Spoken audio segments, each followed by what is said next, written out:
we go. Here we go. Here we go. Here we go. Whoops. Let's get that up. Okay. Looking good. Just check the sound. Here we go. All right. Sound is good. Oops. Wrong one. And boom. Okay. All right.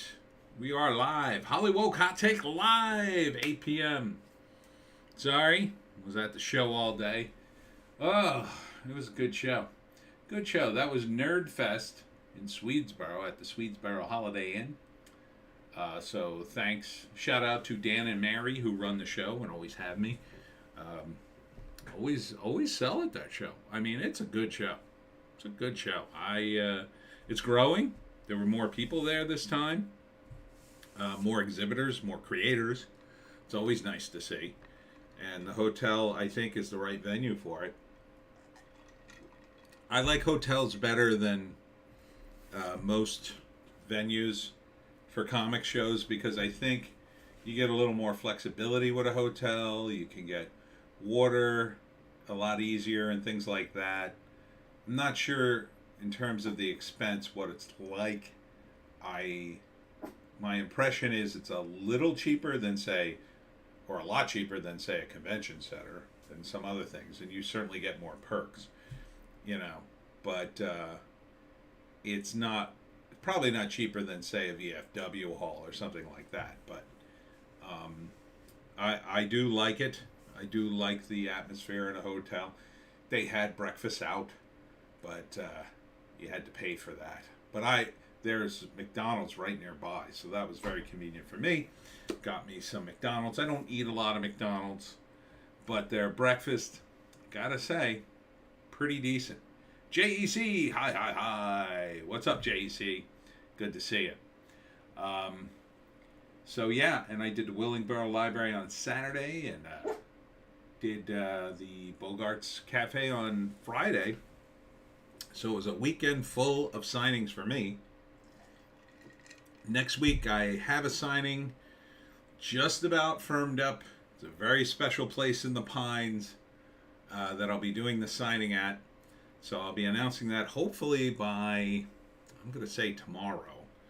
But I can't announce it yet. I want to make sure the time and day is confirmed in case there's some sort of jam. Thunderstorm here brewing. Yeah, I had rain coming home from the con.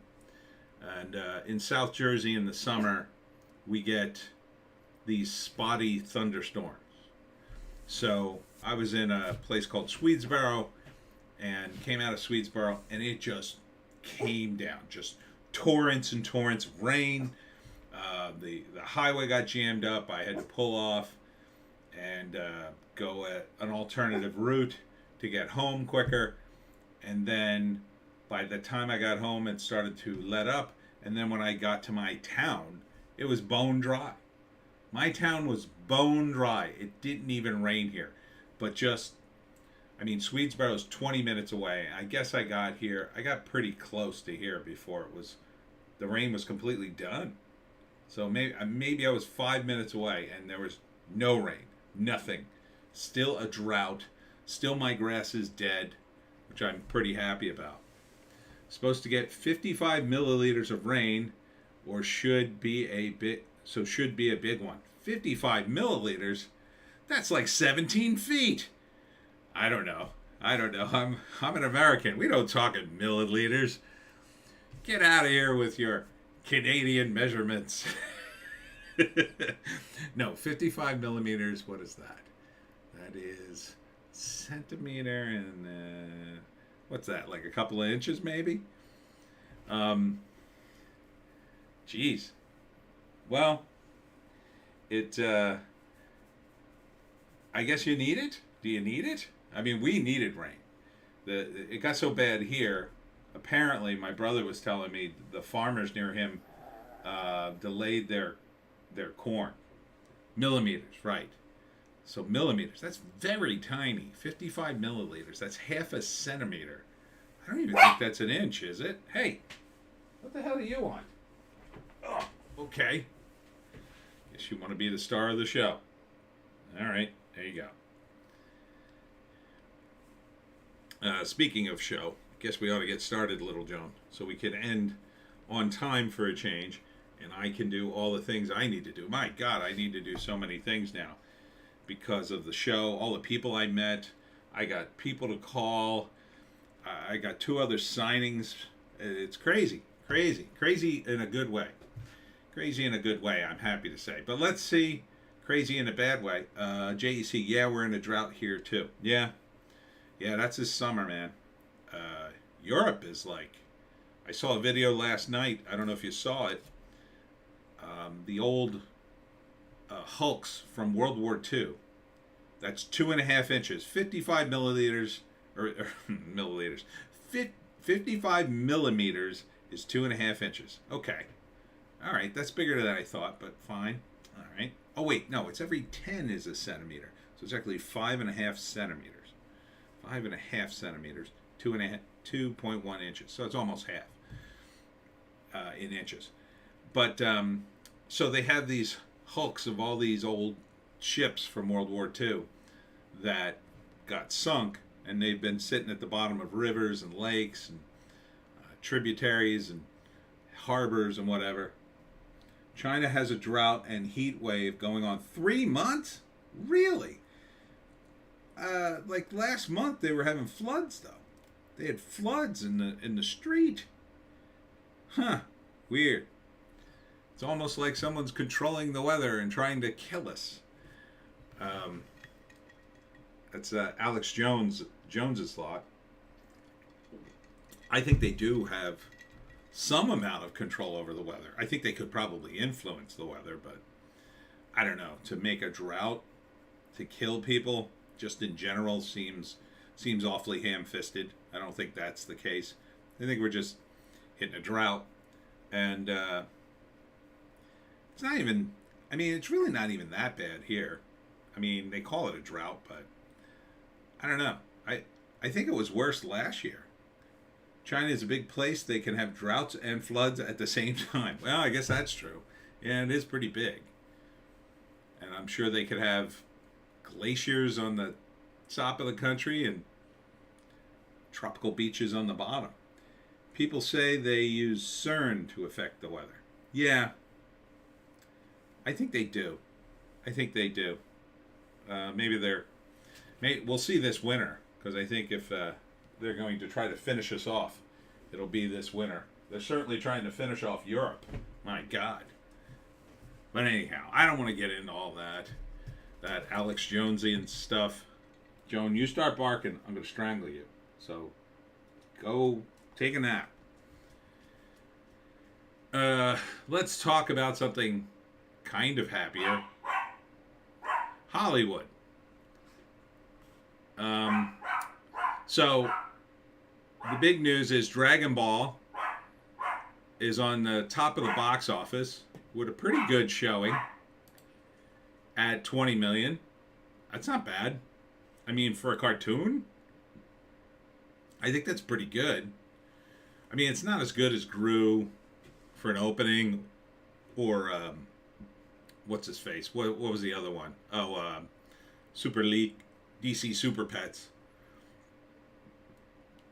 But for a foreign cartoon, that's pretty good. And for something you can pretty much watch for free on TV. I know. I don't mean to knock Dragon Ball. I respect Dragon Ball. I just don't get it. It's all the same to me. Every episode is the same.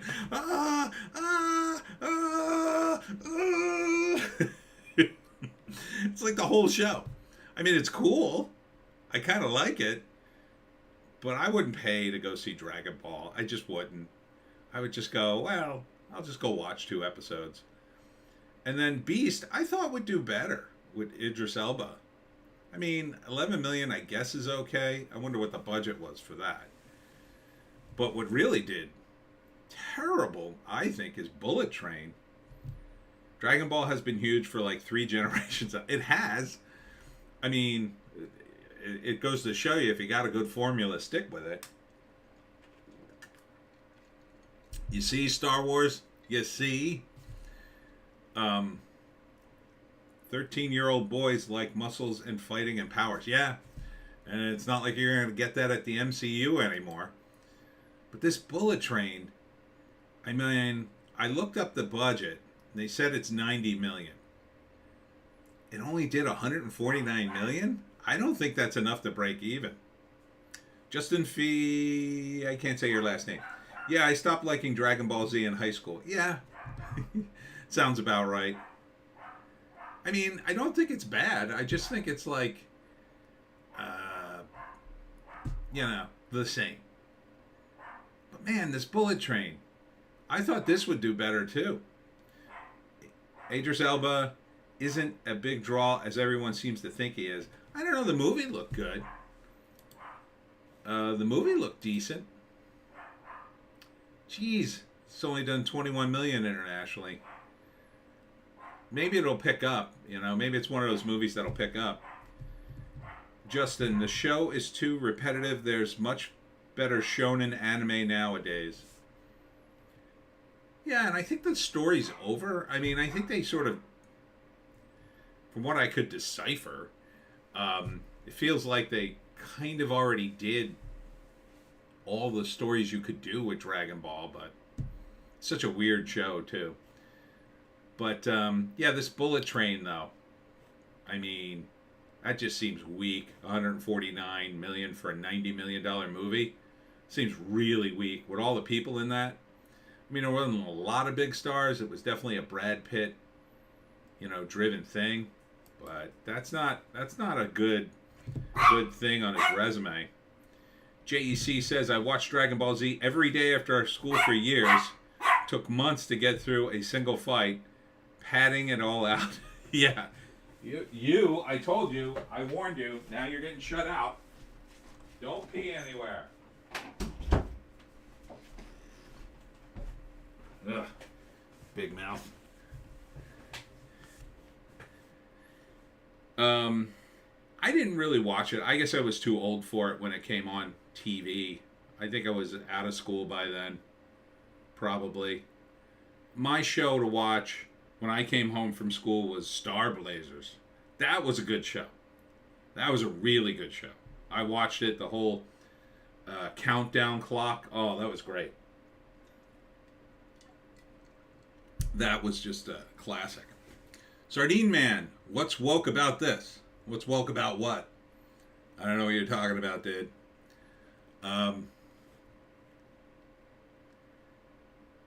But Bullet Train, I think, man, that is some low numbers. And Top Gun's back. DC League of Super Pets kind of hanging on, I guess. Let's look at the whole weekend. Man, Thor, Love and Thunder dropping down to 6. Nope dropping down to 7. Minions, Where the Crawdads Sing. That probably wasn't a lot to shoot, right? And I'm really disappointed in Bodies, but I don't know. It didn't quite get the release of the other movies. It's down 23%, I guess, from last week, but it's in more theaters. Yeah, it's only done 7 million. Justin, yeah, Star Blazers is pretty good. Never saw the original, but the recent remake was good. Oh, it had a great line in it with, what was his name? Deathlock, I think his name was. He was the leader for the bad guys. And he said something like, never trust a man who laughs at his own jokes. That was a good line. Justin, it's pretty much anime Battlestar Galactica. Yeah, that's true.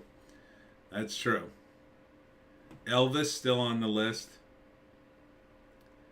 Ooh, Orphan first kill. Oof. All the way down at 12. And that opened? Yeah, that wasn't a good call. Why you would make I guess it was a prequel to Orphan. I didn't think the first movie was good enough.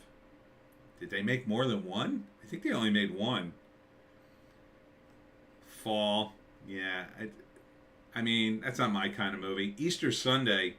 It's another one I thought would do better. It looked okay. Looked funny, at least. But, It is not a good summer for Hollywood, except for Top Gun. Top Gun doing gangbusters.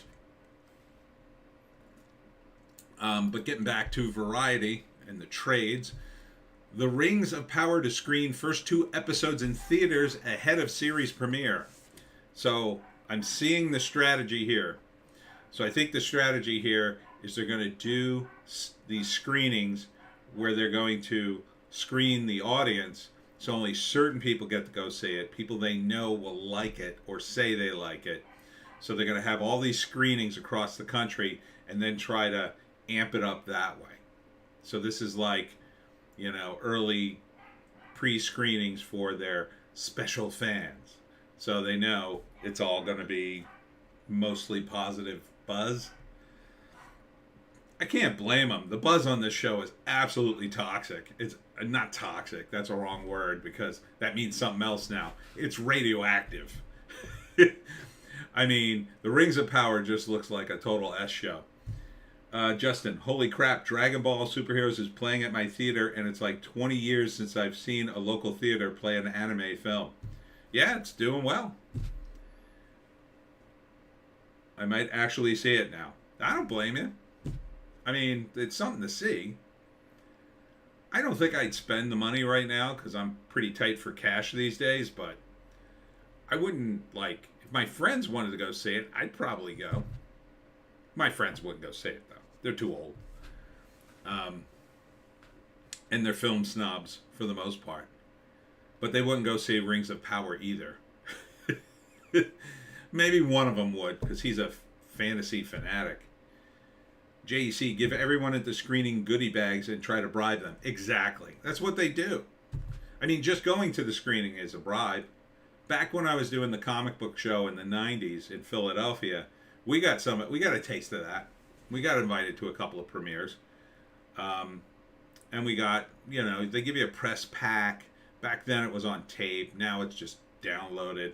And they give you clips of interviews of the various actors saying stuff, and you can cut yourself in like you're, part of it if you want. They'll give you a blank backdrop even, so you can look like you're there, and that you actually interviewed the people. We never did that.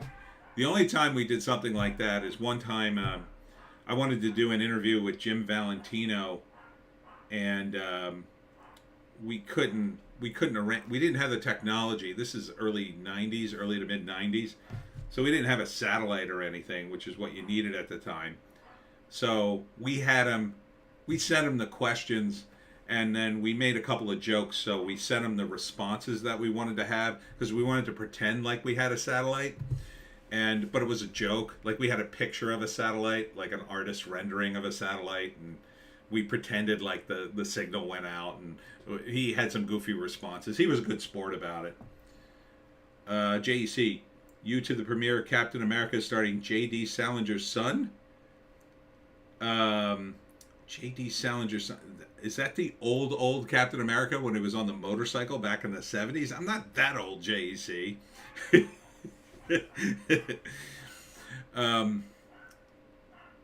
No, the premieres in the 90s were... I remember we reviewed Batman, The Mask of the Phantasm during Christmas, which we really liked. And it's a good movie, but it didn't do very well, unfortunately. I think it's highly underrated. It's just as good as any of the episodes of the animated series. But, it was weird because they put it out in Christmas against a bunch of stuff. It didn't do well.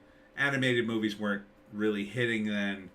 And, and the animated series had been on TV for a while at that point. So it kind of was a wrong moment to release it. I really wish they had done a TV, like an adult, more adult TV, not adult, but like a more adult primetime Batman show. I think they even tried to air it on primetime a couple of times, but I don't think they committed to it. It's a shame. I think the Batman thing could have crossed over.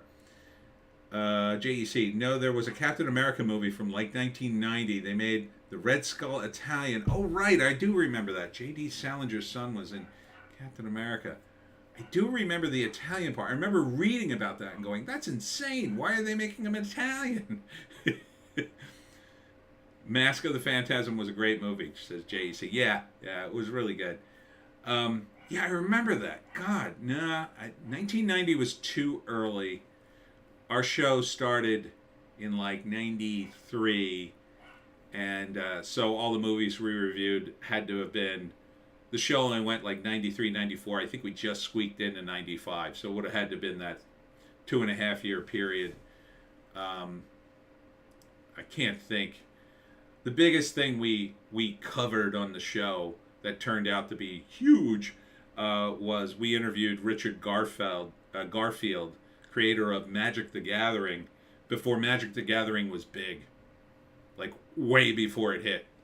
And nobody knew what the hell he was doing, and everybody said, this isn't going to go anywhere. We didn't. Justin, yeah, the guy from RoboCop and Total Recall played the president in the movie. Oh, do you mean RoboCop himself, Peter Weller?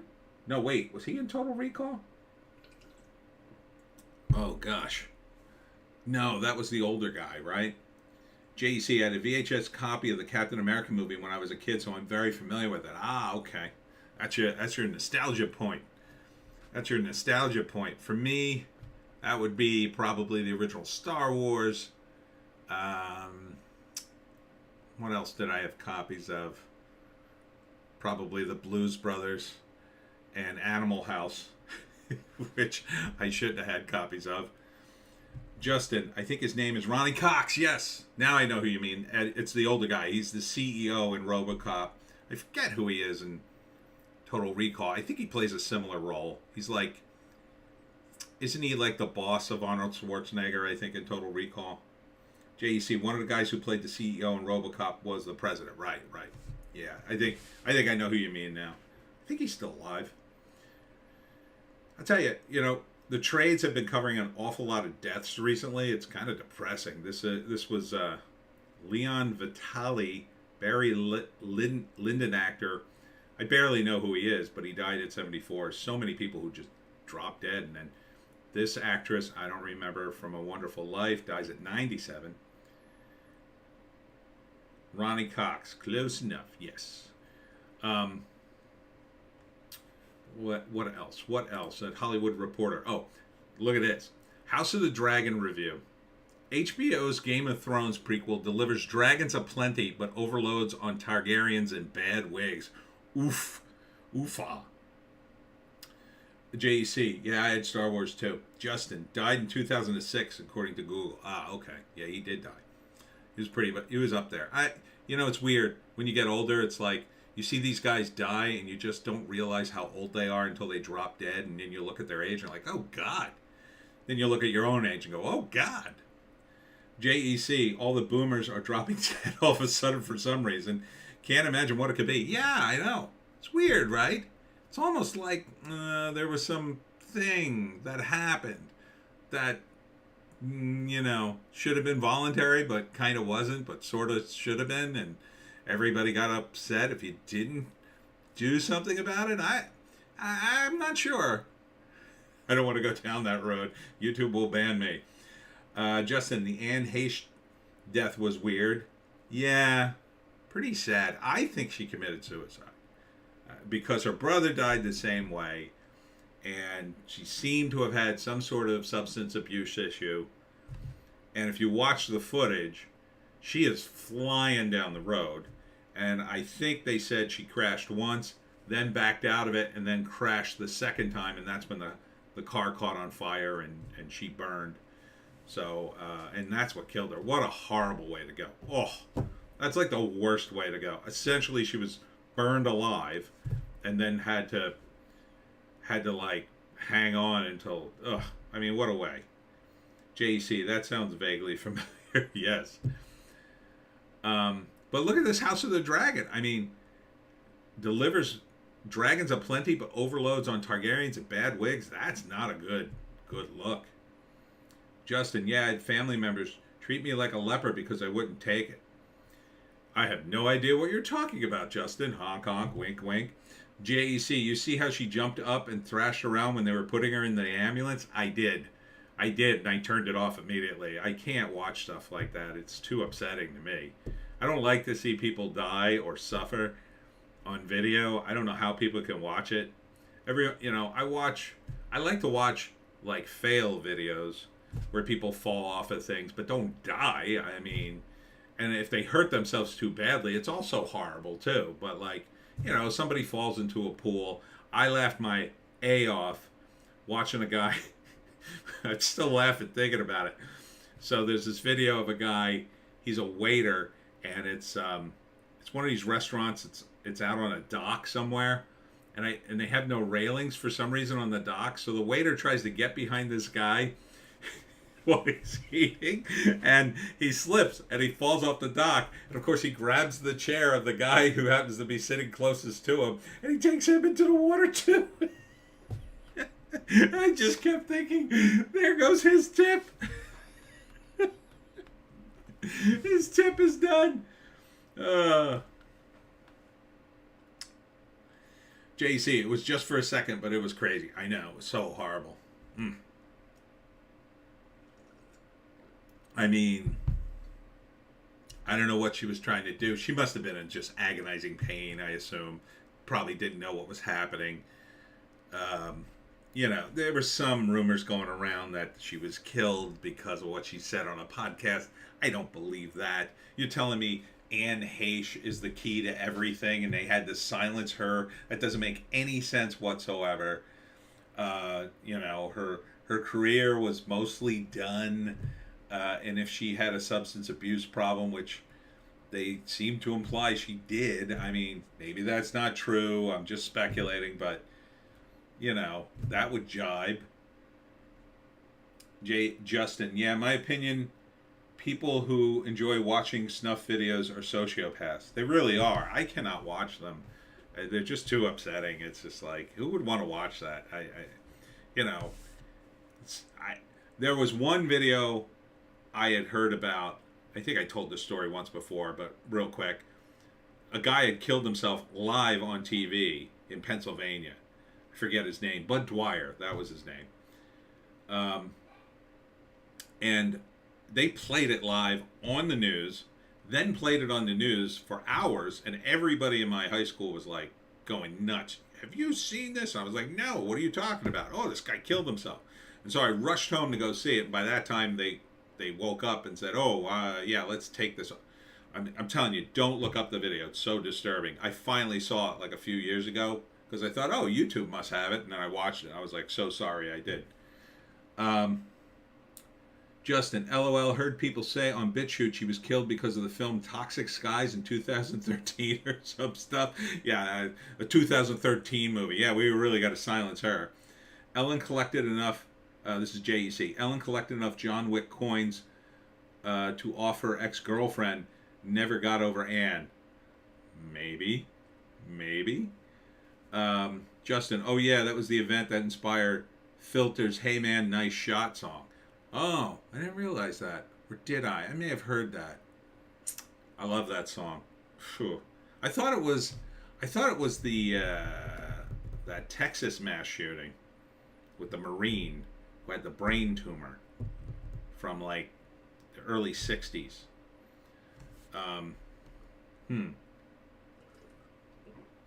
But anyhow, enough talk about suicide. Let's talk about, TV suicide, House of the Dragon. I mean, is anybody going to watch this? I don't know why they make prequels. It's just so dumb to me. You're going to make a prequel. That's Filter's best song for sure, says JC. Yeah, it's so good. Now I want to listen to it. As soon as I get done, I'm going to listen to that song. It's like, why would you make a prequel? I just don't get it. Don second. Hello, Don. That song's awesome. It certainly is. Why wouldn't you make a sequel, right? Like, go 200 years into the future. The dragons come back.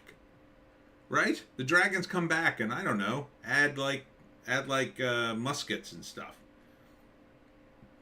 Don the Second, how are you doing, Tony? I'm doing fine. Thank you very much. Had a good show today. Excuse me. Joan is being a bad dog, so she's out of the room. JC, the filter song Take My Picture was about the time the lead singer got drunk on a plane and took his pants off. Sorry, I remember that. What was that? Dance off, pants off? It's funny. Justin, they have to make prequels because George is too lazy to finish the books. Yeah, but this is like going to be TV stuff, right? This is going to be like TV Game of Thrones. I don't know, man. I don't know.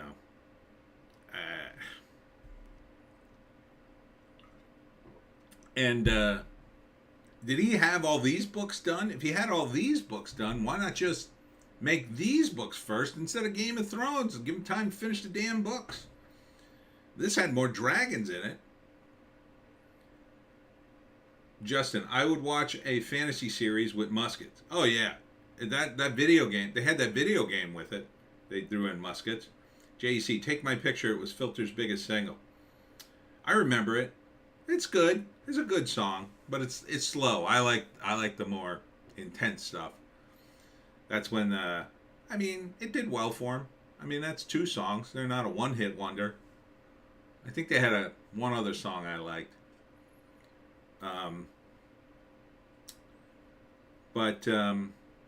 Yeah, I don't know. I don't know. House of the Dragon. I might watch the first episode just to see if it's any good. I can't imagine it's going to be like that first Game of Thrones episode. I mean, people called me and told me, you got to watch it. And I did, and I was like, oh my God, you were so right. The show is based, this is Justin, the show is based off a fake history book that George put out with his assistants called Fire and Blood. Oh, is that what that was? It wasn't a novel? Oh no. So is this like the Tolkien version, like, you know, like what Amazon's doing with Rings of Power then? Like, it's based off an index, only this is a slightly better index, I guess. I don't know. If it's TV, I'm not interested. JEC, I think he wrote these books while we've been waiting for the next book in the series people actually are fans of. Yeah, that's a shame. I don't know what these guys are thinking. If I was making this kind of money with the Pineys, you couldn't stop me from writing 100 books. You couldn't stop me. It'd be like, no, you're putting out too many books. Shut up! I'm writing another book today. They'd be like, no, it's too much. Take your time. No, more books. I'd be like cranking them out. I think success, I'm just going to say it, I think success ruined George. I don't think he's handling it well. I mean, I don't think he's like killing himself or anything, but I think he's too caught up in the money and the fame, and he's having a great time, and I can't blame him. I mean, I can't fault the guy for having fun. I mean, how long did he languish in relative obscurity before he finally hit it huge, and now, like, he's buying theaters and he's running around naked on videos. He doesn't give an F. Pineys would be like Goosebumps, LOL. Yeah, kinda, only with more of an edge. I mean, people keep comparing it to Goosebumps, but they haven't read it yet. Justin, he actually had put a sequel to Fire and Blood called Blood and Fire. No, he didn't. LOL, the lazy MFer. Really? He put a sequel to Fire and Blood and called it Blood and Fire? That does sound very lazy. I mean, you gotta imagine if the guy struggled in obscurity for years and years and years, and now suddenly he's the biggest thing ever, and probably women are throwing themselves at him, and he's got more money than God. He can eat and do whatever the F he wants. I mean, it is a temptation. Granted, I would probably go nuts for a few months and you wouldn't see me. But after a while, I mean, you know, eventually the Moonlight Bunny Ranch closes and they're going to say, get out. And I'm going to be like, all right, I should go write a book. JC, I think he's surrounded by woke people, but his books are the furthest thing from woke, so he's afraid to put out new stuff. You know who's afraid too is Jamie Foxx.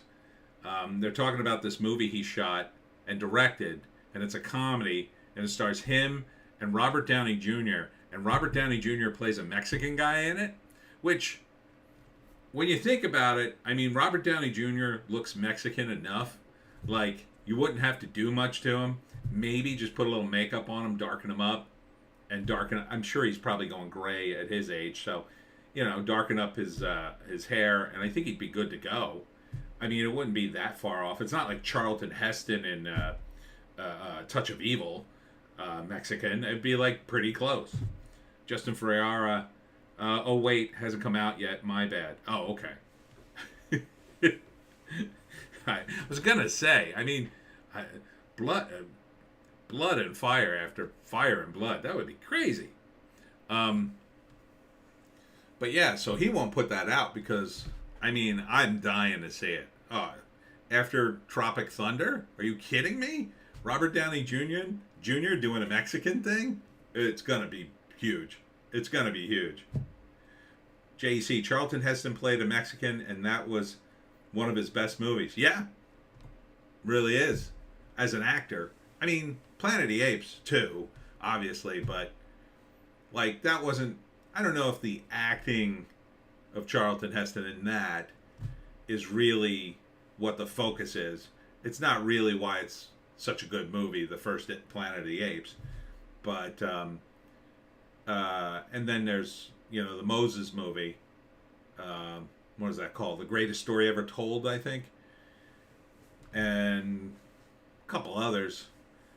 But yeah, I mean, in terms of acting, he's very subdued in that movie. Very subdued. And it's Orson Welles at his absolute best. He's so good in that, Orson Welles. Justin, it looks like they changed the name to The Rise of the Dragon, but I swear to God that was the original title. I'm not doubting you. That could probably be it. JC, Planet of the Apes is one of his more popular movies. It's really good. You don't like that? I like that one. I mean, my friends and I, one year, we watched all the original Planet of the Apes movies because somebody had a box set. JC, 10 Commandments, he played Moses. Yeah, that's it.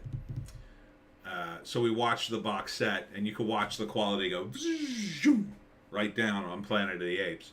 But the first one's by far the best. And it's kind of weird because then when they remake the Planet of the Apes movies, the first one is the absolute worst. Absolute worst with Mark Wahlberg. God, that movie's horrendous. A horrendous abomination of a Planet of the Apes. That they made another sequel to it is crazy. But it's much better than the first one. And they just go off on the Rise of the Apes tangent, which was what they were forced to do in the original thing. Because what happened was Heston agreed to be in the sequel because it was so popular, but he only agreed to it, I think, if at the end they destroyed the Planet of the Apes. So, like, that was the only reason, because he didn't want to do it again. Planet of the Apes is good, probably the best thing he did in the 70s, JC. Yeah. So, they made the sequel to the Planet of the Apes, where another spaceship comes, and Heston's not really a main character in it, but he's in it. And, spoilers, they destroy the planet at the end of the movie. And it's actually not bad. It's kind of watchable. It's definitely, miles away from the first one, but then that's why they go back in time and then do the Planet of the Apes, like, how it all starts. And then, of course, they did the Planet of the Apes TV show for some reason, which was such a weird show. I remember watching reruns of that when I was a kid and just going, what? Why? But people loved it. I remember when I was a kid, we went to the boardwalk and they had a Planet of the Apes ride. And the deal was you'd get into a spaceship. Justin Fiera, I never saw Soylent Green. Is it worth watching when you know the twist? I mean, it is a good movie, but yeah, that's kind of like the big revelation. JC, I think the second one is the weakest of the original 4 or 5 movies they did. I just like the cool radioactive guys, the guys who are worshiping the bomb. I think those guys are cool. I don't know. The other ones feel. I mean, they're better acted. They have more cohesive structure, I guess, but I don't know. They're not as cool. They just feel like. They just feel like weird. Again, they're prequels. I just like what? Why are they doing this? But they couldn't do sequels because they destroyed the planet, but they kind of could. But that was all because of Charlton Heston. I don't know. It was a weird time. It was like sci-fi got popular, and that was a perfect opportunity to franchise, but they didn't take it then, And even when Star Wars was big and they did extra, the sequels, it was sort of like, oh, this is a weird thing. We're doing sequels now. Whoa! Like, wasn't that big of a deal to do sequels back then. Or it was a big deal, I should say. They didn't really want to do them. Soylent Green is kind of corny if you red pilled in 2022. It says JC. Yeah, I mean, Charlton Heston is, it's just as good as the Omega Man, I guess. I guess watch the Omega Man. Kind of the same movie in a lot of ways. God, that's a lot of science fiction. Yeah, that's what happens to actors. They get a hit movie and then they get typecast and whatever, and then Hollywood just beats it into the ground, man. Oh, this sold. No, put them in another sci-fi movie. Keep putting them in sci-fi movies. We're gonna get that gold. That gold's down there somewhere. All right, moving on from House of the Dragon. Omega Man is a fun movie, says JC. Yeah, I like the Simpsons parody of it with Homer. That was fun. What was the other one? No, this was Crafting a Political Anti-Hero in Impeachment, American Crime Story. Oh, this wasn't the article I was thinking of, but it was the actress who was complaining about the double standard. It's the woman who played Marcia Clark in the O.J. Simpson movie and is in American Horror Story. What's her face? She's a really good actress. I actually watched the original one with Vincent Price. I liked it, says Justin. Yeah, that's pretty good too. But she was complaining that there's a double standard because she had dressed up as Linda Tripp, who, to be honest, was not so easy on the eyes. Kind of rough looking. And then, they were giving her... She imagined, I guess, that she was getting S for it. It's like you're doing a political thing about the Clinton impeachment, which probably wasn't even well balanced, but who knows? I didn't say it. So it's like, people aren't going to like it because there's politics in it. And your performance, I think, is almost irrelevant because who the hell remembers what Linda Tripp sounded and acted like, I mean, you'd really have to put her side by side on TV for me to even notice. It's not like Marcia Clark, who I think everybody saw day in and day out for months during the O.J. Simpson trial. By the way, she nailed it in that. I mean, she looked just like Marcia Clark and pretty much acted like her. The only thing she didn't quite get was Marcia Clark sometimes got so mad her head would shake a little bit. I don't know if you remember that. If you saw the O.J. trial, I watched every second of that. Man, that was riveting stuff.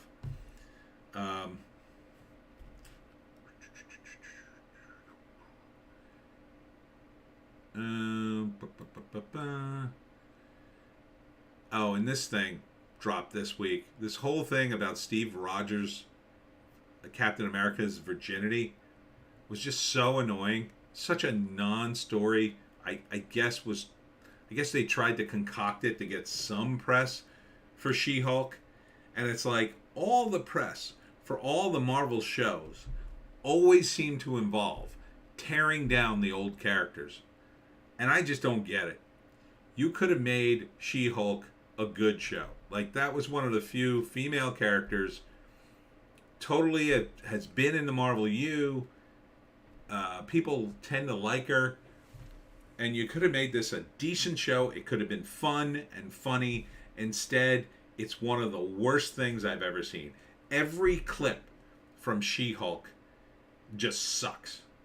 Just absolutely sucks.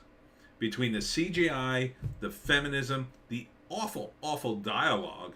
I mean, at least the trailer that I saw didn't have the dialogue that much. It was pretty cut. But my God, the actual dialogue from the show, it's brutal. It's absolutely brutal in the clips I've seen. And it's just getting ripped across the internet. Justin, yeah, incels apparently were mad, but none of my friends complained about it, LOL. Which,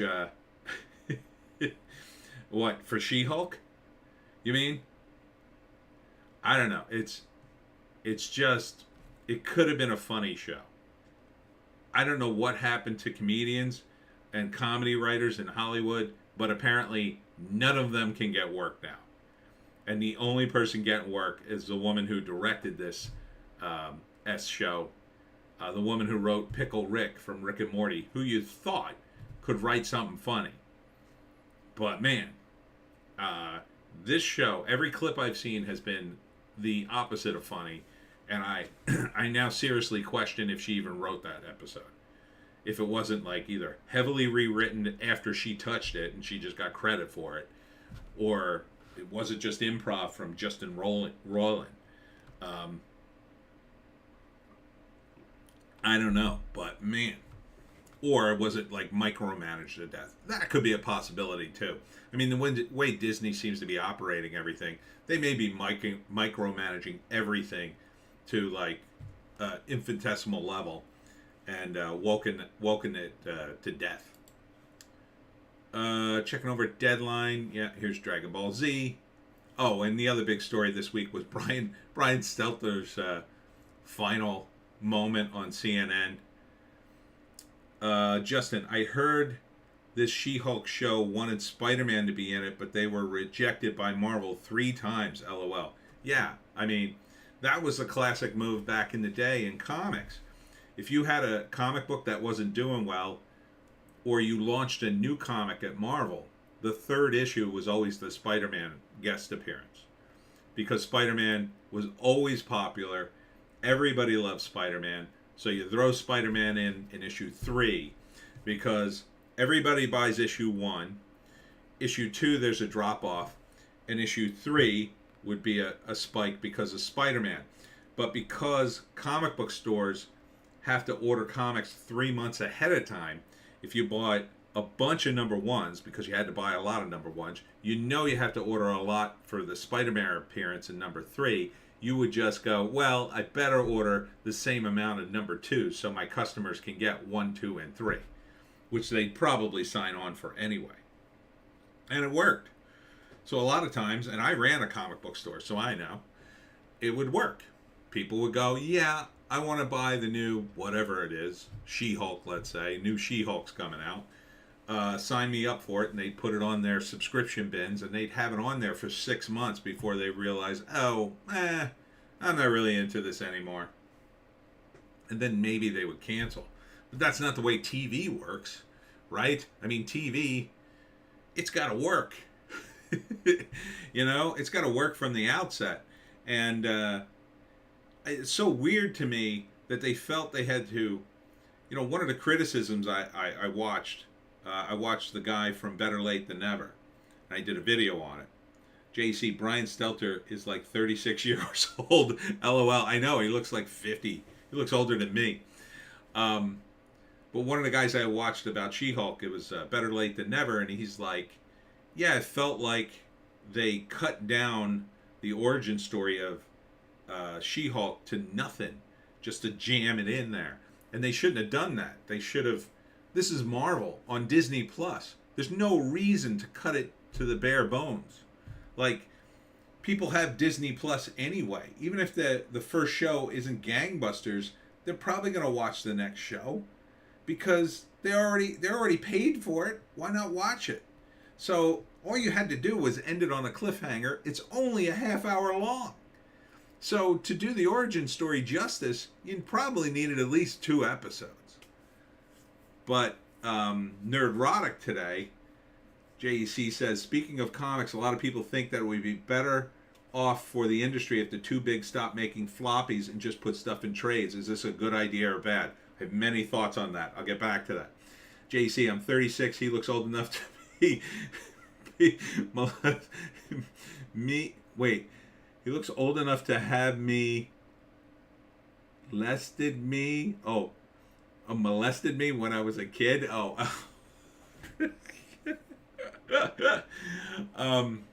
Okay. Let me finish my thought on She-Hulk here. So,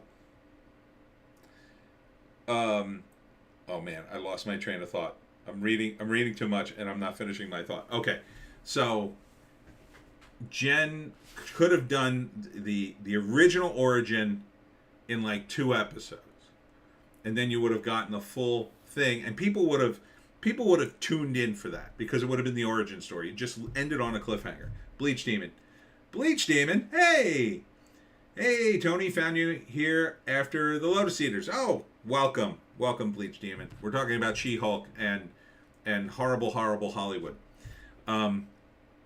So, you know, if they just ended on a cliffhanger, it would have worked. It would have worked. People would have tuned in. You already paid for the damn thing. All right.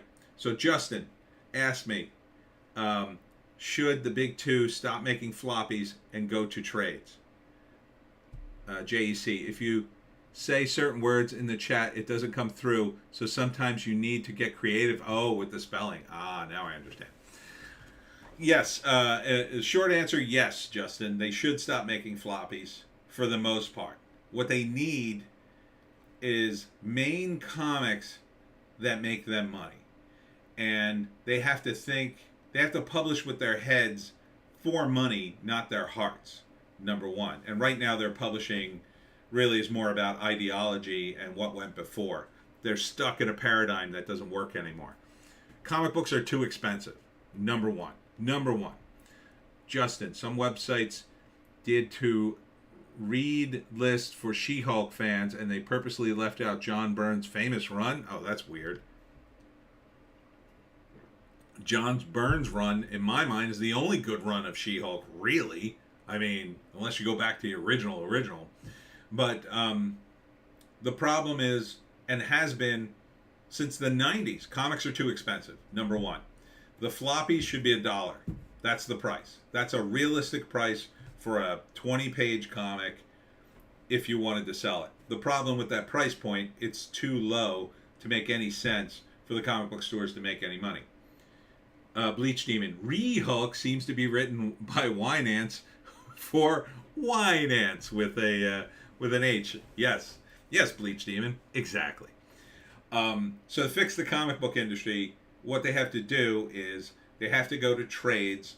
The way I would do it is I would take over Marvel or DC. I would fire all the woke idiots, which would be everybody right now. Justin, yeah, John Byrne is a pariah now for some reason. Yeah, it's complicated with John. He's kind of a curmudgeon if you meet him in real life. He's a bit difficult to deal with, I think. He yelled at me, and to this day, I'm a big fan, and I was nothing but friendly to the guy, and he kind of yelled at me. So I would take, let's say DC. That's the easy one. So DC, I would say, take all the Superman titles. That's a book. Then I would take all the Batman titles. That's a book. Then I would have Justice League titles, which would be Wonder Woman, Green Arrow, Aquaman, Justice League, and then one other.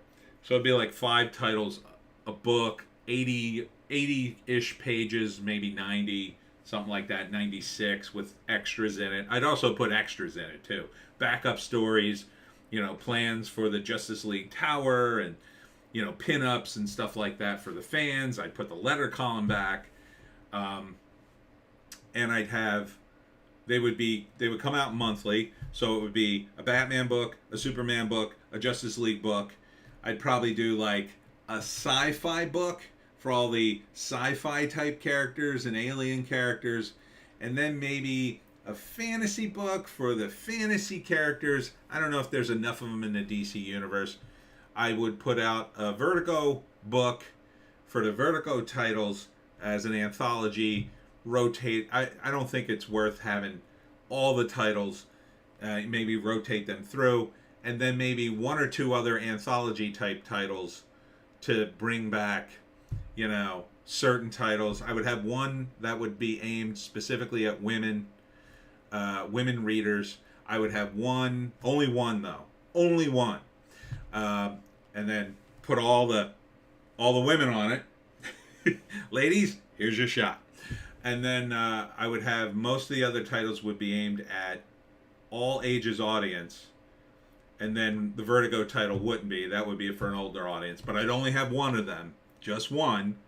And then that would be it. So I'd have about 6 monthly titles at about 80 to 90 pages, 96 pages each.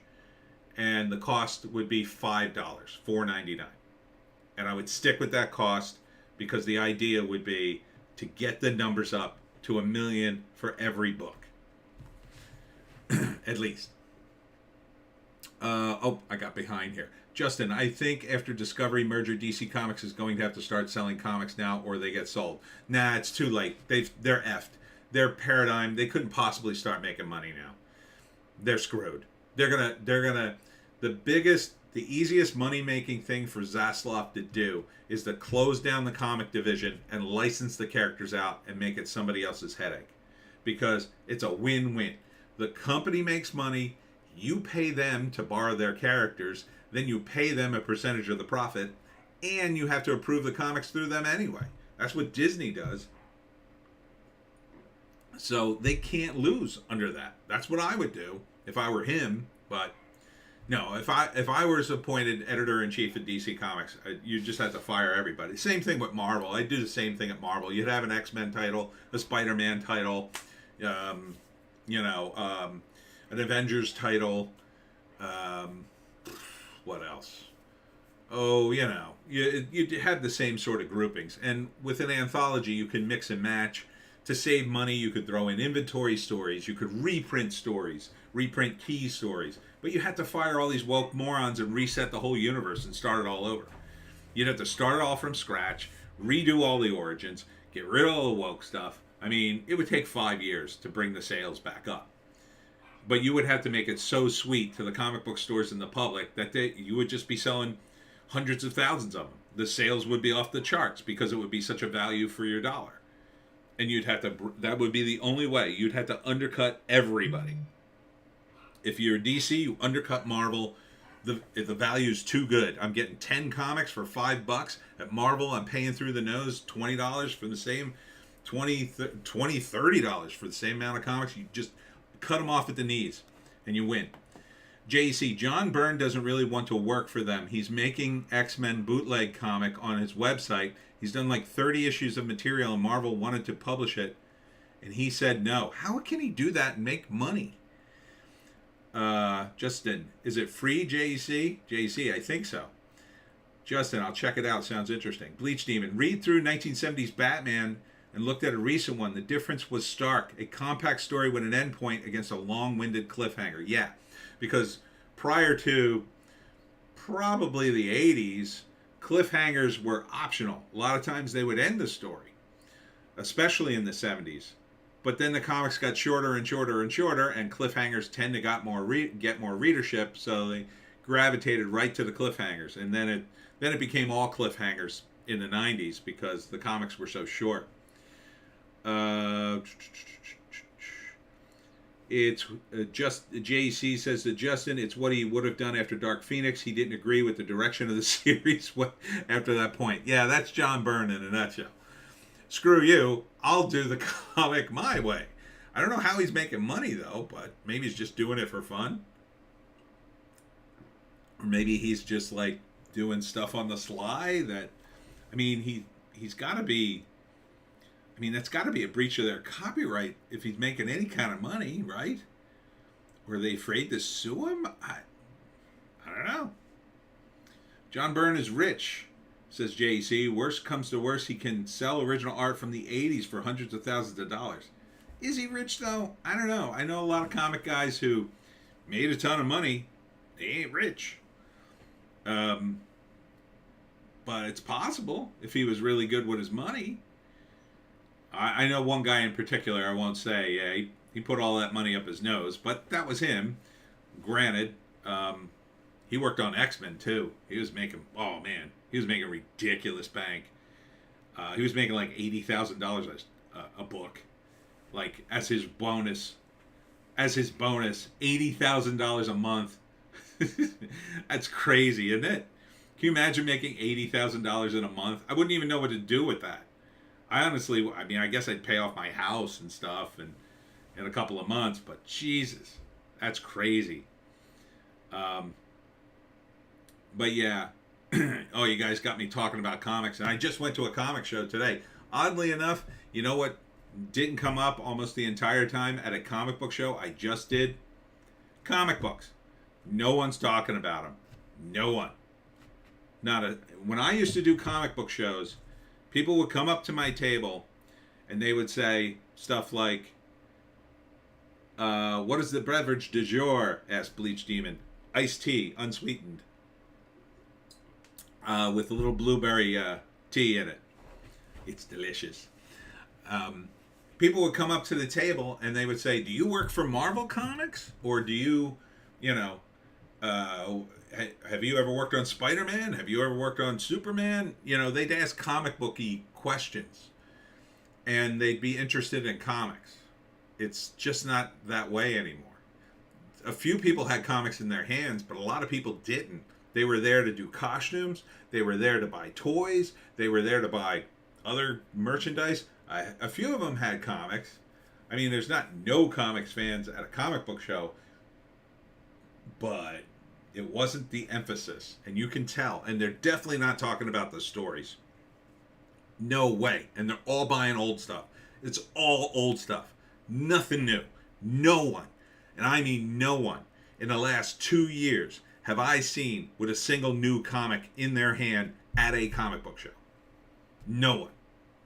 Now, that covers part of the pandemic, but even before that, I'm talking like the 2 years, even prior to the pandemic. Just no one's talking about comics or the stories going on in them. JEC, he's still getting X-Men money from reprints. He was the biggest artist on the biggest titles for nearly 20 years. I guess. But I guess he's just doing it for free then. I might have to check that out. Justin, as someone who started off reading 90s comics, it's insane how much thicker the 70s comics are. You actually got a full story. Yeah. And a lot of comic channels are just about the collecting aspect of the hobby. Nobody talks about the stories. Yeah, and that was not the case in the 70s and 80s. When I was buying comics as a kid, you could go into 7-Eleven, the little mini mart type stores, and there'd be a rack of comics there. And if you bought one of them, it was like a magazine. It was relatively thick. It was, the story itself would probably be 30 pages, because the idea was that a penciler, an inker, a colorist, they could do a page a day professionally, right? That would be the minimum rate of production. So, 30 pages, and then if you were just penciler, you could do more than that. You could do maybe 2-ish, depending, or like 1.5 in a day. Some of it's spread out. Like, with inkers, they might do all the outlines first and then go back and do the blacks, or they might have an assistant to do the blacks. And same thing with colorists. They might have an assistant here or there. Now it's actually a little cheaper in terms of the production process, but the comics are selling so little that they can't justify the expense anymore of, like, they had guys with studios, right? If you were an inker for Marvel or DC, you might have a studio of guys working for you who were learning how to ink and draw underneath you, and they would do the grunt work and you would do all the touch-ups. And then he would pay you part of his money, and they made good money back then. I mean, for the time. JEC, my favorite comic book YouTube channel is Cartoonist Kayfabe. They just sit and flip through a book talking about it. Yeah, I mean, I kind of, for a while, I became addicted to watching Richard Meyer's videos, like just watching him blast comics, because that's kind of the stuff I wanted to do for a while, but I just don't want to spend the money on terrible comics. I just can't do it. You know, they just suck so bad. I don't even want them to have the $3 or $4 for the one comic anymore. You just have to stop buying them. If you stop buying them, they'll stop making them, or they'll get new guys. They'll get better guys to make them. I mean, you know, and if the whole industry has to collapse and be reborn, so be it. I mean, what else are you going to do? You can't just buy a bunch of crap comics just to keep the characters going. And these characters, a lot of them have run their course. You know, they're just, you know, I love the Fantastic Four, but I love the old Kirby Fantastic Four. They're so brilliant. And yeah, there's some guys in the modern age who did pretty good with them, but you just can't compare it to Kirby when it was new. When it was newer, it was brilliant.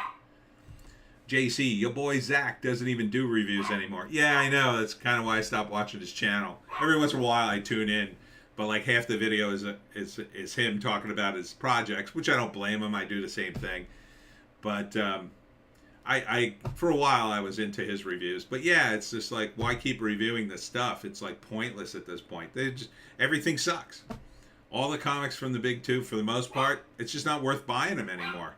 The whole point of buying them was to have a window into a universe that was kind of a functional universe that was going on, right? So when I bought Marvel and DC for the Secret Wars, I knew the wind-up to all the characters, and by the time I read the Secret Wars, I was like, oh yeah, that's the payoff there, and that's the payoff there, and it was this whole coordinated thing that you know, jibed.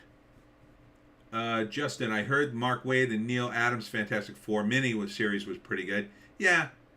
Kirby and Byrne were the only ones who did a decent Fantastic Four, says JC. Yeah. I mean, Kirby's just so brilliant, though. I mean, he's on another level. He really is, for me. As a writer, I was just shocked how good his stuff was. And, you know, I get it. They want to keep the universes going, but if you're going to do what the woke idiots at Marvel currently are doing, then I'm out. No thank you, woke people, and your wokeness and your crazy agenda. I mean, I remember the days in the 90s where they were complaining the characters were too sexy. You know, and it was mostly guys reading it, and even the guys were going, hey, you gotta stop drawing nipples on these chicks, man. It's a little much.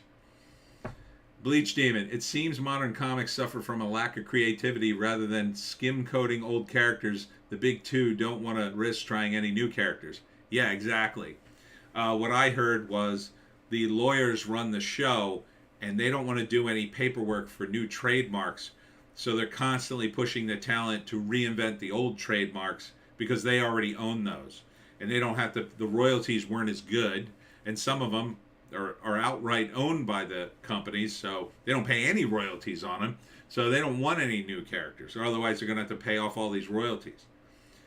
Bleach Demon, granted the new wokesters can't create a paper bag. Yeah. They have, to their credit, they tried to create some new characters. They've got this new team of trans characters that premiered, which included, I mean, this is more embarrassing than the new Warriors, which was a complete and utter embarrassment. They're not even releasing that one.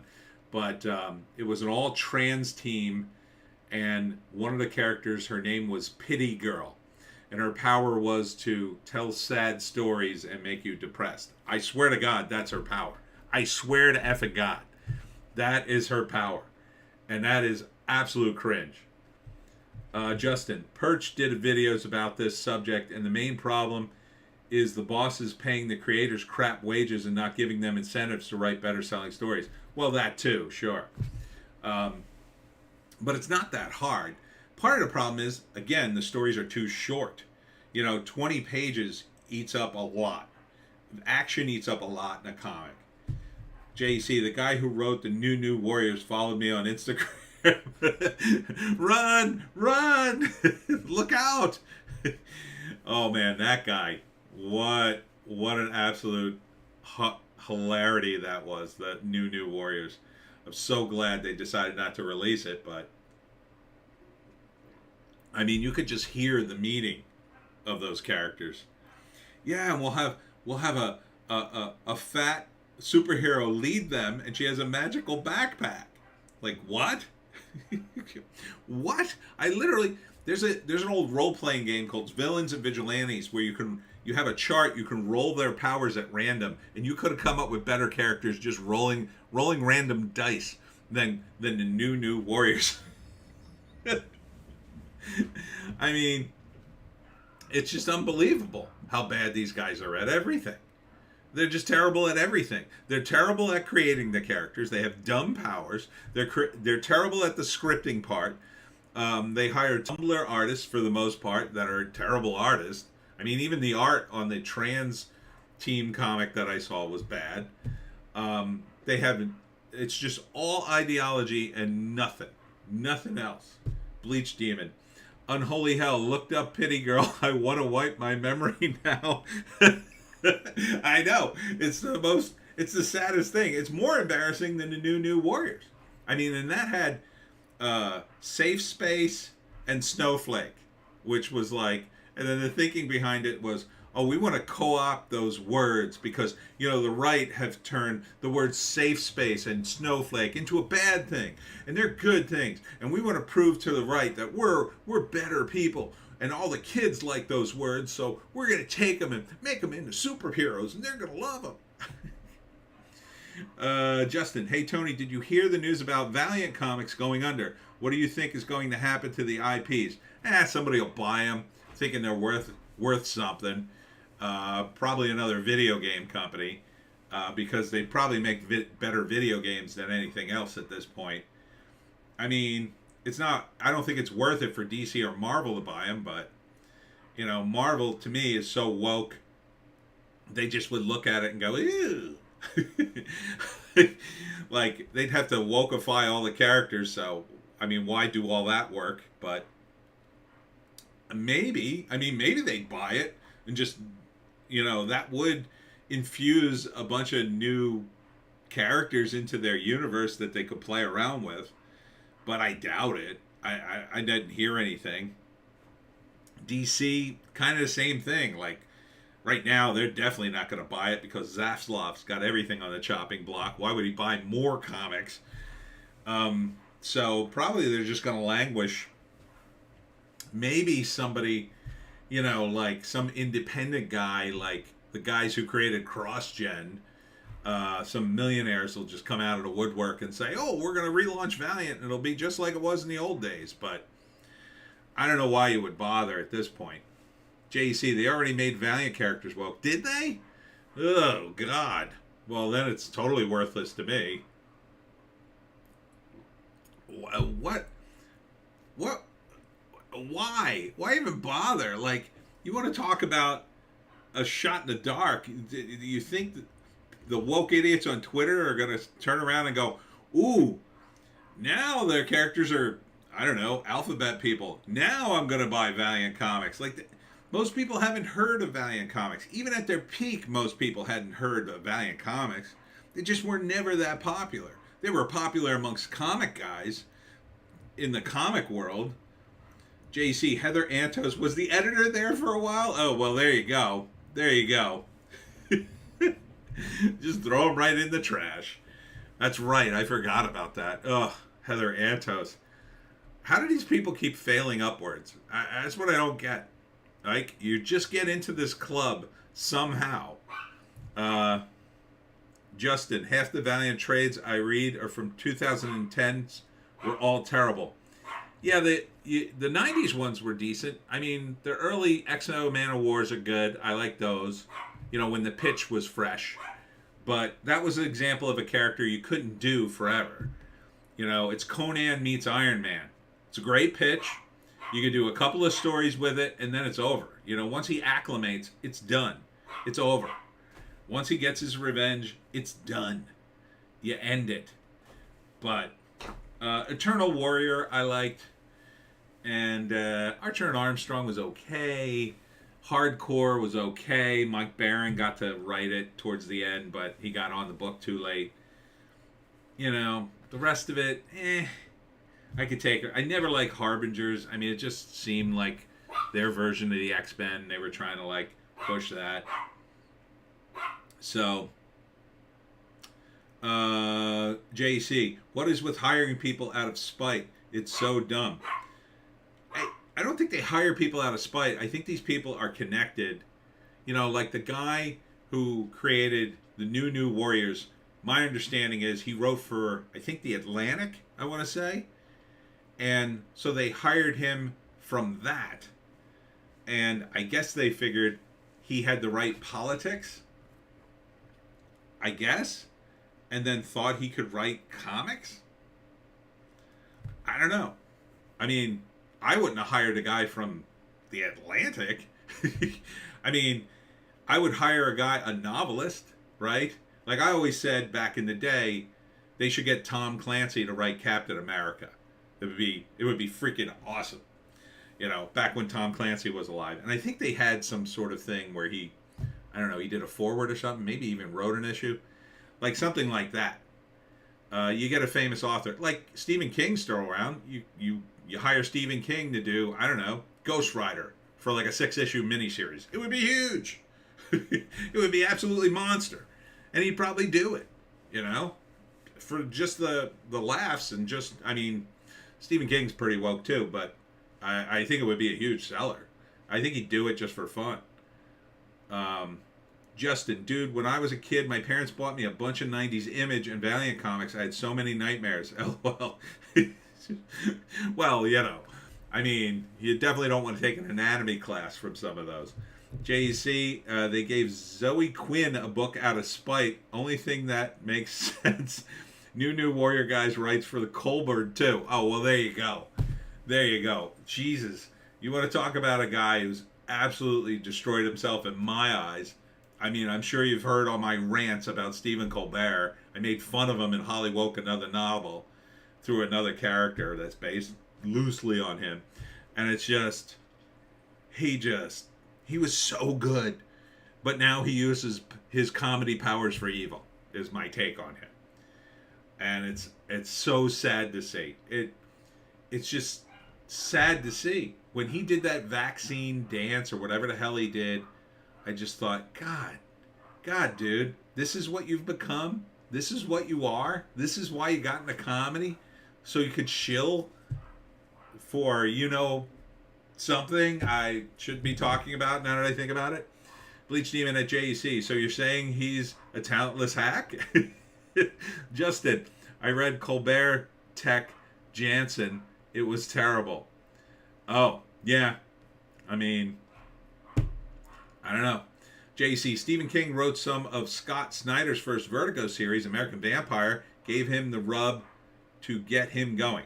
Huh, interesting. I mean, but, you know, I think it would be huge, or, you know, you got to go big or go home. I think you got to give Stephen King, like, the biggest horror title you have and let him run wild with it. You know, something that he would do, you know, he'd do it. He, of course, would want money, but it would be more about the prestige for him. So he could say, oh, I wrote 6 issues of Ghost Rider or Morbius or whatever. Like, Morbius, there you go. I mean, Morbius tanked at the box office, but I bet it wouldn't have tanked so badly if Stephen King had written a script or written a draft of it or, I don't know, wrote a story for it. Like, you could, I mean, it'd be cheap to get him to do a comic, and if you had some clause in there that you could adapt it into a movie, I'm sure he wouldn't say no to the extra money. If you greenlit it, and then you would have had a Stephen, and then you could have used his name in the advertising, and more people would have went to see it. They would have probably given it more of a chance. I didn't see it. I mean, the trailer didn't look terrible. The trailer looked okay. That's one of the ones I guess you could say I called wrong, because I didn't think the trailer looked that bad. I mean, from the trailer, it looked fine. but oofa. Nobody wants to see that.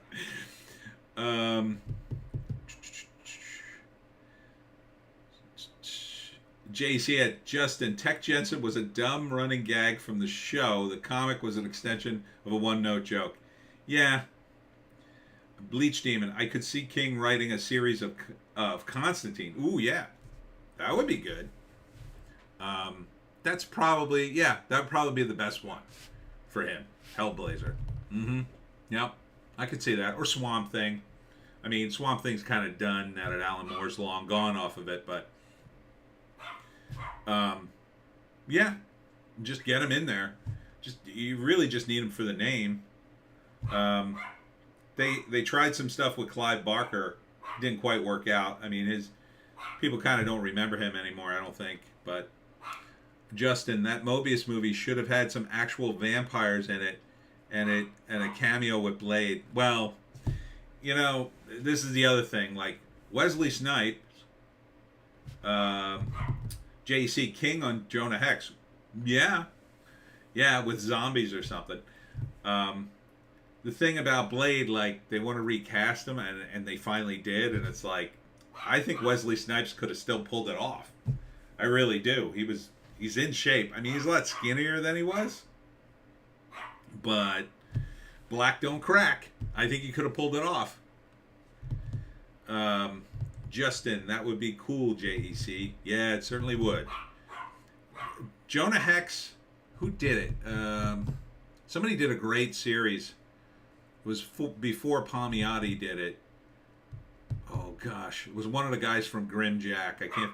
Maybe Mandrake or Ostrander or both did a series on it. It was really good. And Bleach Demon. Oddly, I really missed the Constantine TV show, but they didn't know the material as well as they should have. Yeah, it would have made a good show. And you know, he was based on Sting, and it would have been so great if they had cast Sting one time in the role before he got too old to do it, but they never did. And I mean, the Keanu Reeves movie wasn't bad. It was all right. It wasn't really him, you know. It was. You need an English guy to do it. I mean, now they've got a gender swap going on with Constantine. They're bringing the character back, but it's going to be played by a woman. I totally pointless. JC, they can CGI muscles onto female Thor. They could CGI muscles on the old man Wesley Snipes. Yeah, sure. He'd probably be fine even without it. I mean, you could just say he's older. It could be a sequel. It could be the most amazing sequel, because you'd have this big backstory, and it would segue right into the MCU, and then you could even parlay it with another character that takes his place, like his son or something. Magic Poop is here. What's up, Tony? Just tuning in. You should post on Twitter when you're going live. I almost missed the show. Oh, sorry. Yeah, I wasn't sure I was going to do it, and then I said, well, I'm only going to do it for an hour, and now I've been going 90 minutes. Bleach Demon, gender swap Constantine. Nope. Yeah, it's happening. I've already seen the still. Let me see if I can find it. I think it was on Bounding into Comics. Let me see.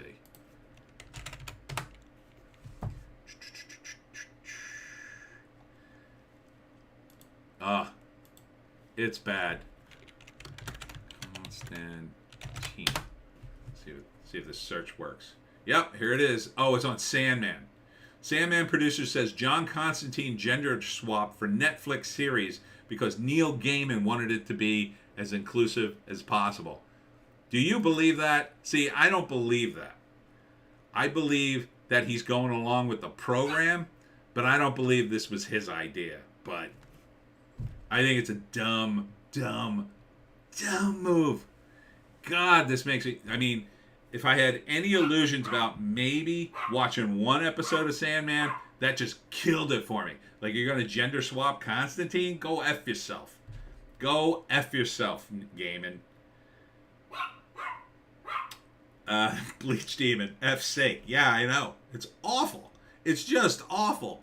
I mean, it's bad enough you race swap death, and that you won't put the main character in the makeup to make him like otherworldly as he was throughout the comic. And look, you can keep your black character, your black actress, if you want to put her in the makeup, although that would be really weird looking. But the characters of death and dream and destruction and all of them, they were supposed to be otherworldly. They weren't human. So this idea of, we got to make it inclusive, makes zero sense with those characters. And it makes even less sense with Constantine, a character you've already established in the DC universe like 3 times. Justin, man, I read Hellblazer graphic novel once and it had no supernatural stuff in it. It was just a collection of mundane stories. Oh, that's sad. The early stuff was good. I had it like all the way back before it was at Vertigo. JC, Neil Gaiman didn't create Constantine. Pretty sure he's afraid of Alan Moore. He wouldn't have done this on his own. Justin, I'm not watching it. The Nick Kid. Hey, the Nick Kid. Oh man, everybody's showing up now. I should have announced it on Twitter, and I should have started at 9. Good to see you, Nick. Welcome. So yeah, I mean, I know we're off on a tangent back to comics again, but can't help myself. Comics all day long. And again, no one's talking about them.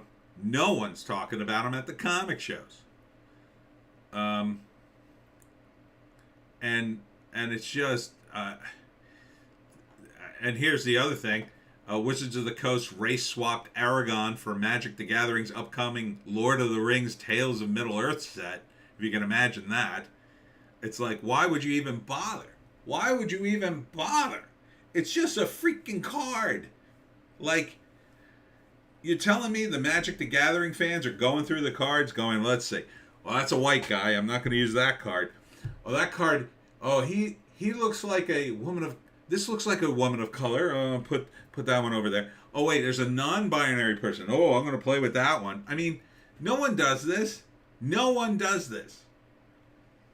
Except, I mean, maybe woke tards do it, but nobody who actually plays this game and spends real money on it is going to do that. So you're going to race swap Aragon? It doesn't make any sense. It makes 0 sense. 0. So, F you. I said this in my previous rant. Don't buy it. Don't buy it. If this sells nothing, these people will lose their S. They'll lose their S. Bleach Demon, Wizard of the Has-Been just needs to go under. Yeah, just let it die. Let the whole thing die. Play with the old cards. Ignore every new set that comes out until they're so based you go, oh, okay. But you need to break them. And the only way to break them is to destroy them with money. Destroy them by taking your money elsewhere. There's a million cards you can play. They've printed enough cards to last anyone a lifetime playing this stupid game. I stopped buying cards years ago. I'm up to my eyeballs in old cards. We could play for the next 10 years on the cards I have in this house alone. I still have my vampire cards. You could play with that. I got my old Next Generation Star Trek cards. I mean, you can play the old cards. They're perfectly playable. Magic Poop, amen, Bleach Demon. Yeah, let the whole thing go under. Somebody else will come up. I'll come up with a new card set. I have a card set. I never published it, but I started to work on a game for Super Frat, and it was drink beer, play cards, fight crime. Because the tagline in the comic was drink beer, get laid, fight crime. So then the tagline for the game was drink beer, play cards, fight crime. So it was basically a drinking game. But wasn't quite sure how to market it or publish it. So I kind of stopped working on it, but I started I've got some of the artwork ready, and I think I got the basic rules down. I have them somewhere. But you kind of need a good amount of startup money for the game. So I don't want to do a game again. I can't go to gaming cons right now. I need more money. I loved going to gaming cons though when I was doing Mafia, complete Mafia, but it's kind of a grind. You need a staff, you really do. Nick, that should cool you. Should keep you making the game. Oh, message retracted. Did you retract that, Nick, or did YouTube? Did you say something naughty? YouTube is apparently flagging certain words if you said something. I don't know. So put a little asterisk or something where the O or the A is if you want to sneak words past the automatic censor, which I have apparently no control over because YouTube, the stupid YouTube. Well, this discussion has gone completely off the rails, and I love it. What else did I want to talk about? Nick, I did. LOL. Okay. Oh yeah, I wanted to talk about Brian Stelter getting fired, which is the most hilarious thing ever. But the weird thing was there was an article saying they were going to keep Jim Acosta and Don Lemon, which I just thought was insane. Why even bother firing Stelter if you're going to keep those two idiots? But apparently now the new rumor is they are going to fire everyone. Just everyone's going, which I hope. Nick, yeah, dumb YouTube. Ironically, you can yell at YouTube all you want, and they won't censor you. This is all from The Wrap, which is a kind of left-leaning. CNN centrist move triggers call to boycott CNN, new corporate oligarchy. Oh, now it's a corporate oligarchy. When they were censoring stories and only supporting the establishment, oh, it wasn't a corporate oligarchy then. Now it's a corporate oligarchy because it's not doing any of that stuff. You see how it works? That's an amazing headline. Did I have something over here? This is the IndieWire. Sometimes it has an okay article. No, nothing over here. Magic Poop. Which anchor is next to go? All of them. According to one article I talked about in, I guess it was Hollywoke Hot Take last night. They're all supposed to go. Like, literally, they're going to fire everybody. And that's what they should do. I've said it since the beginning. You have to fire all of them. Because they're the faces of CNN. And they're all tainted. Every one of them. With news, it's all about credibility, right? You have to have credibility. And in my view, if you keep any of those people, they don't have any credibility. If any of the ones you keep, it's like, oh, okay, yeah, it's basically the same. Oh, that guy, I remember him. You got to get rid of all of them. All of them. Because at least if you got rid of all of them, you'd be back to zero, right? It would be like a completely new channel. You know what? Anderson wasn't on the list. Magic Poop said even Anderson. Was Anderson on the list? I didn't see him on the list. Wow, maybe they'll keep him. I think that's a bad move. I don't think he was on the list. Oh, man. You're right. I forgot it. I always forget about him. Huh. Yeah, I think he wasn't on the list, so maybe he's going to be the new head anchor. Ugh. That would be a bad move. And they need to change the logo. I said that too. They need to change it from CNN to anything else. Like, they have to drop the C and just call it the News Network or something. Oh, man. Joan is barking up a storm. Shut up, Joan. You had your chance to get in here. You blew it. I don't know what her problem is. She hears noises and she just barks at things. But yeah, so that's about it in terms of the big stories, I think. Bleach Demon. Isn't Anderson connected to the Hearst family? Gloria Vanderbilt, right? I think that's his mom. Gloria Vanderbilt. Let's see. Let's see if Anderson Cooper is going to be fired. Anderson Cooper. Uh, let's see. News.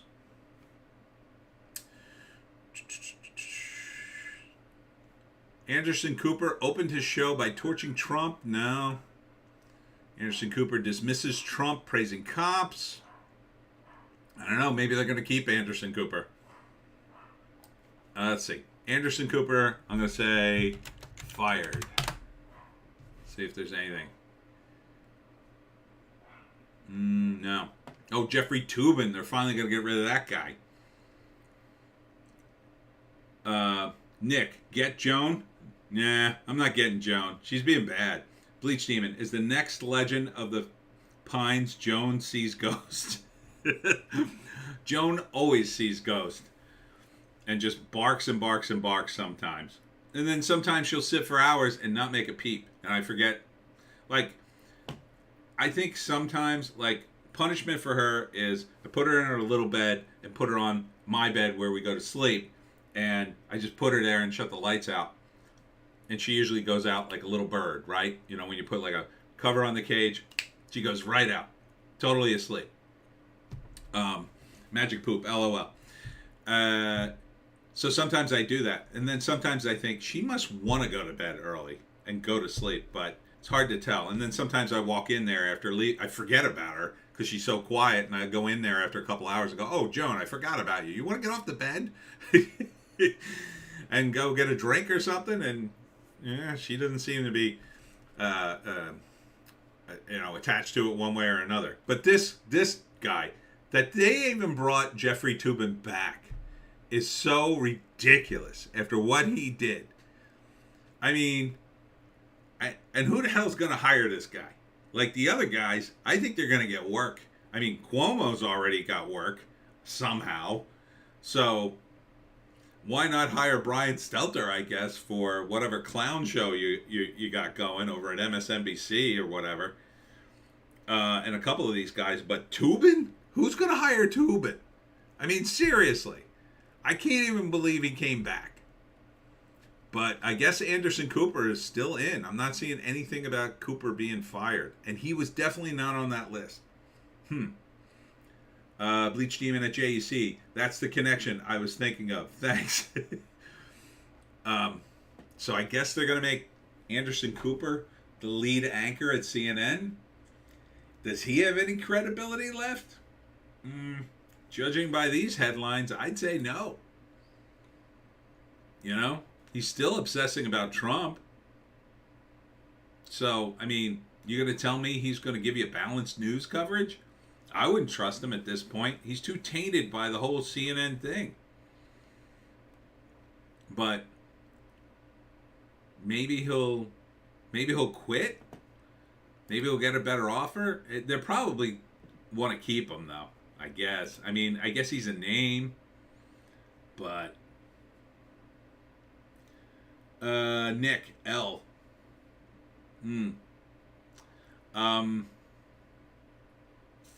Yeah, I don't know.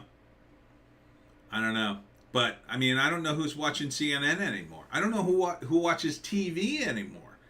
Like anybody under the age of, I'll say, 25, they're not really watching TV like people used to watch TV, or maybe even higher. That bar is even higher now.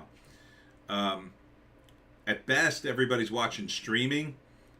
Some people are still watching cable, I guess, if they can afford the ridiculous cost now, cable and streaming. But I mean, I just watch the internet, and I don't miss TV at all. And let me tell you something, I was a TV zombie for years. I loved TV. I loved Saturday morning cartoons. I loved the new seasons. I would know all the actors and shows and networks and everybody who was president. I knew it all, and I loved it, and I don't miss it at all.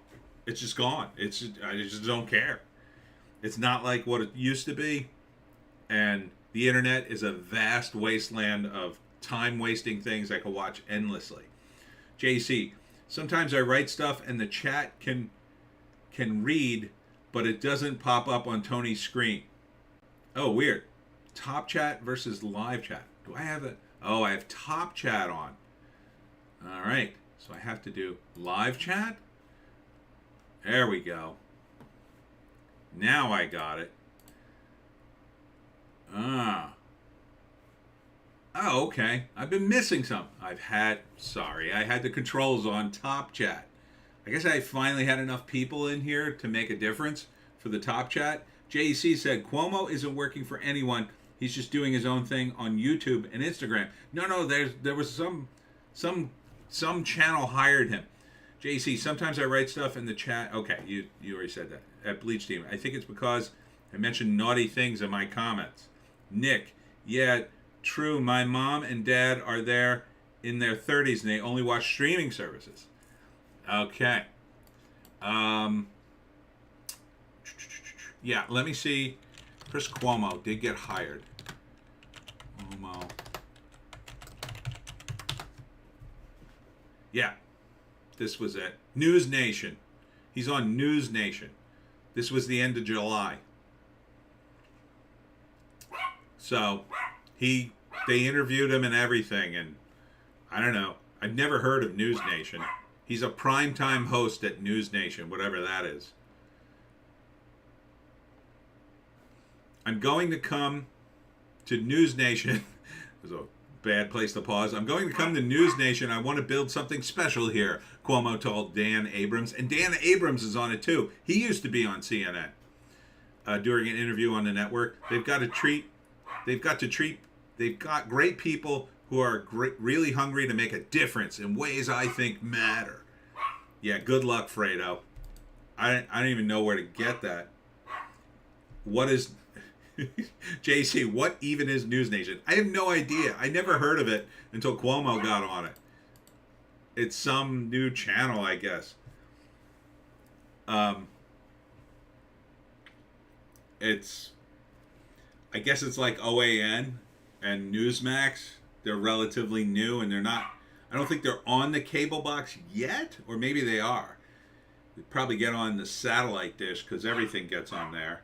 It's probably just internet. I mean, why do you even need to get on a satellite dish or the cable box now? It's just, you might as well just be on the internet if you're good enough and you got enough money, right? I mean, you can make it work. Ugh. All right. I'm going to have to wrap this.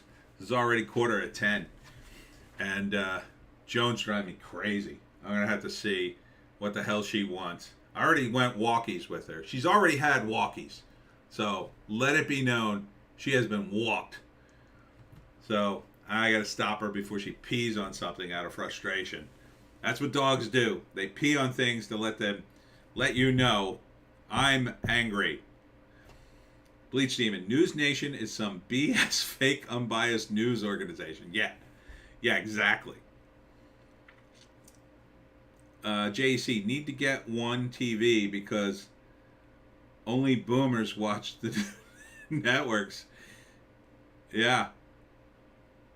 I mean, I got this giant TV in here and all I do is play video games on it when I use it at all. So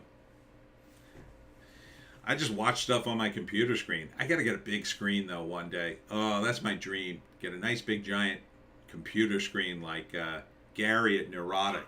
Well, that was another thing I had to tell you. There was a really good video. Gary did a great video on She-Hulk that you should watch. That was good. But yeah, I'm gonna wrap it here. So, final thoughts, gentlemen.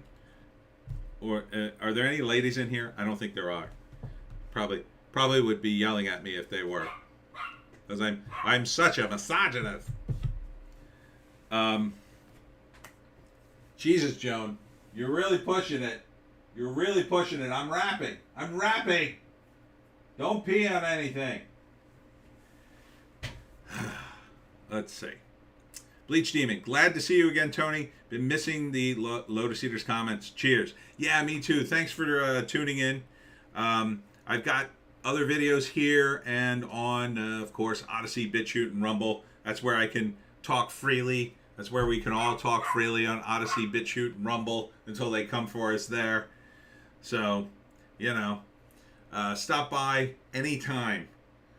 And thank you all for tuning in today and showing up to my late live stream, which is always on Sundays Next week, my Sunday is free. I believe. Yes, so far it's free. So tentatively 2 p.m. next Sunday is the regular time. Magic Poop, glad I was able to catch part of this. Thanks again for a great show. Thank you. You made it great, Magic Poop. I love that name. Bleach Demon, Magic Poop. I love the names. I don't know how I missed the boat on coming up with a cool name like that, or Sargon of a Cat or something. I just used my own name, and I don't know. Maybe I'm just too arrogant. I should have come up with something cool like Jersey Devil or something. It would have been cool. I could have had that name as my internet name, but I'm just stuck with my plain old name with no space in between the first and the last name. Oh God, Joan, I'm gonna strangle you. All right, see you next time.